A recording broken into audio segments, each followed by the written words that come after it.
Hello viewers, আসসালামু আলাইকুম। আমরা এখন আছি সুবলং ঝর্ণায়, কাপ্তাই লেকে যে সুবলং ঝর্ণা, এখানে আছি। তো উপর উঠতেছি, দেখেন সিঁড়ি। আগে তো সিঁড়ি ছিল না, এখন সিঁড়ি দিয়ে দিয়েছে। এই যে পর্যটক কিছু, তারা ঘুরে চলে আসছে।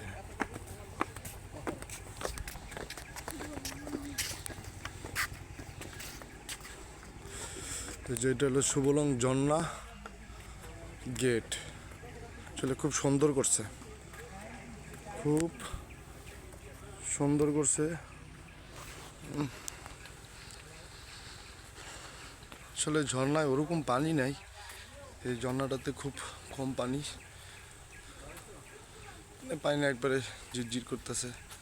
বর্ষার সময় হলে আরও বেশি পানি হইতো।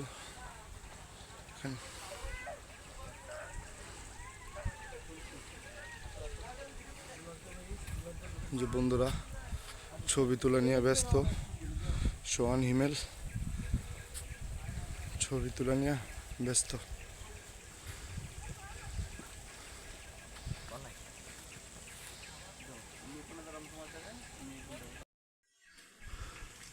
এই যে ঝর্ণা, পানি নাই, কিন্তু বর্ষাকালে প্রচুর পরিমাণে পানি থাকে। আপনারা বর্ষাকালে আসলে খুব মজা পাবেন।